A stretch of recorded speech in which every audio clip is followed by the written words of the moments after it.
Hi అండి, అందరికీ నమస్కారం. ఈరోజు శ్రీ వారాహి నవరాత్రుల్లో ఈరోజు మూడో రోజండి. అమ్మవారిని కదంబం ఆకులతో ఈరోజు పూజ. అమ్మవారిని కదంబం ఆకులు తెచ్చానండి. ఎందుకంటే శ్రీ వారాహి అమ్మవారు సాక్షాత్తు లలితాదేవి, కదంబ వనవాసిని.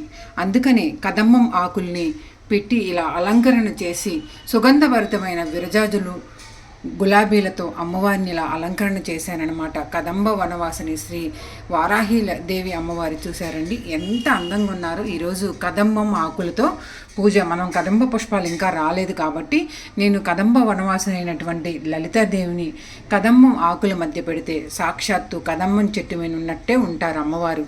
మన ఇంట్లో కొలువై ఉన్నట్టు ఉంటారు. అమ్మవారికి పసుపు కుంకుమ సమర్పించి ఈరోజు అమ్మవారికి ఎర్రదుంపలు ఉంటాయండి. మనకి ఎర్రదుంపలు మార్కెట్లో దొరుకుతాయి. అమ్మవారికి బెల్లంతో చేసిన పానకాన్ని నైవేద్యంగా పెట్టాలి. ఎందుకంటే శ్రీ వారాహి అమ్మవారికి నవరాత్రుల్లో ఎర్రగడ్డ దుంపలు ఉంటాయి. ఎర్రదుంపలు నైవేద్యంగా పెట్టాలి. ఉడికించి దాని మీద నెయ్యి వేసి అమ్మవారికి బెల్లంతో తయారు చేసినటువంటి పానకాన్ని నైవేద్యంగా సమర్పిస్తే చాలా మంచిది. ఎందుకంటే వారాహిదేవి అమ్మవారికి పానకం, ఎర్రదుంపలు ఈ నవరాత్రుల్లో కంపల్సరిగా పెట్టాలి. ఉడికించినటువంటి ఎర్రదుంపల మీద నెయ్యి వేసి చక్కగా బెల్లంతో చేసి యాలకులు వేసి మిరియాలు వేసినటువంటి పానకాన్ని నైవేద్యంగా సమర్పించినట్టయితే చాలా చాలా మంచిదనమాట. ఈ వారాహి నవరాత్రుల్లో ఈరోజు మూడో రోజు అనమాట. ఎటువంటి ఆటంకం లేకుండా అమ్మవారు నాకు ఈ పూజ చేసుకునే భాగ్యాన్ని కలిగించింది. అమ్మవారిని ఇలా సింపుల్గా అలంకరణ అనేది చేశానండి.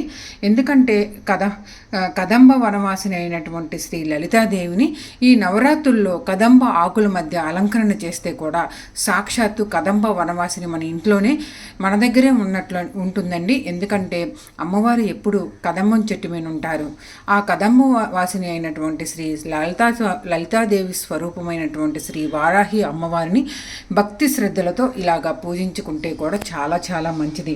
నేనైతే మా ఇంట్లో ఈ మూడో రోజు సింపుల్గా అమ్మవారికి ధూపం వేసి పసుపు కుంకుమ సమర్పించి ఎర్రదుంపలు నైవేద్యంగా పానకాన్ని సమర్పించి ధూపం వేసి సింపుల్గా ఈ మూడో రోజు మా ఇంట్లో ఈ విధంగా పూజ చేసుకున్నాను అనమాట.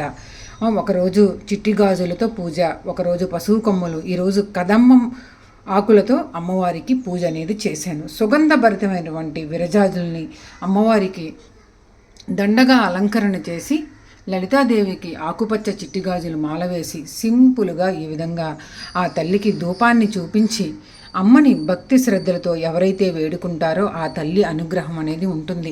అష్టైశ్వర్యాలతో ఉంటారు, సిరి సంపదలతో ఉంటారండి.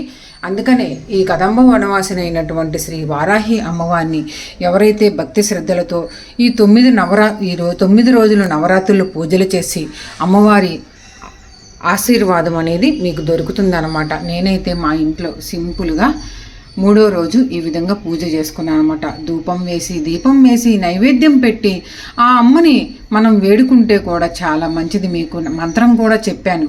అమ్మవారి మంత్రం 108 సార్లు చదువుకోండి. ఎటువంటి కోరికలైనా ఇటువంటి ఎప్పటి నుంచో అనుకున్న కార్యాలు సిద్ధించకపోయినా అమ్మవారి మంత్రం చదివితే కూడా నేను రోజు వీడియోలో చెప్తున్నానండి. మంత్రం మీరు చక్కగా చదువుకొని అమ్మ ఆశీర్వాదానికి పాత్రులు కండి. సొంత ఇంటి కళ, సంతానం, ఉద్యోగం, ఏదైనా పిల్లల చదువుల్లో కూడా అమ్మవారి మీకు ఆశీర్వాదం కావాలంటే ఈ నవరాత్రుల్లో అమ్మవారిని ఒక్కొక్క రూపంలో అలంకరణ చేసి ఒక్కొక్క నైవేద్యం పెట్టి అమ్మని భక్తి శ్రద్ధలతో ఎవరైతే పూజ చేస్తారో ఆ ఇంట శ్రీ వరాహిదేవి అమ్మవారి అనుగ్రహం అనేది కలుగుతుందండి. నేనైతే మా ఇంట్లో సింపుల్గా ఇలా అలంకరణ చేసి అమ్మకి ఎర్రదుంపల నైవేద్యం పెట్టాను. చక్కగా తీసుకొచ్చి ధూపం వేసి సింపుల్గా ఈ విధంగా అమ్మని భక్తి శ్రద్ధలతో కొలిచానమాట.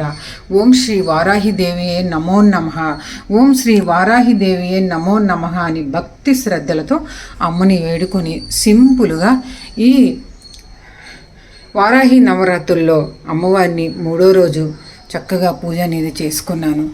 ఒక్కొక్క రోజు ఒక్కొక్క అలంకారం, ఒక్కొక్క నైవేద్యం. అమ్మకి ఒకరోజు పసుపుతోనూ కుంకుమతోనూ ఈ నవరాత్రుల్లో ఒక్కరోజైనా శుక్రవారం పూట అభిషేకం చేస్తే కూడా చాలా చాలా మంచిదన్నమాట.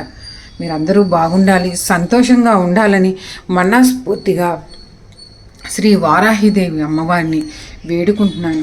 చూసారండి అమ్మవారు ఎంత అందంగా అన్నారు. సాక్షాత్తు లలితాదేవి స్వరూపం శ్రీ వారాహిదేవి అమ్మవారు అనమాట. మీ అందరికీ వీడియో నచ్చిందనే అనుకుంటా. నచ్చితే ఒక లైక్ చేయండి, నా వీడియోని షేర్ చేయండి, నా ఛానల్ని సబ్స్క్రైబ్ చేసుకోండి. మళ్ళీ రేపు 4వ రోజు వీడియోలో అమ్మవారు వీడియోతో మీ ముందుంటానండి. నేనైతే మా ఇంట్లో సింపుల్గా శ్రీ వరాహి అమ్మవారి పూజ ఈ విధంగా చేసుకున్నాను అనమాట. పొద్దున్నే అయిపోయింది నా పూజ, 7 అయిపోతుందండి. శ్రీ వారాహి నవరాత్రులు ముందు పూజ అయిన తర్వాత ఏ పనైనా చేసుకుంటాను. ఈ నవరాత్రులు అమ్మవారికి ధూపం చాలా ఇంపార్టెంట్ అండి.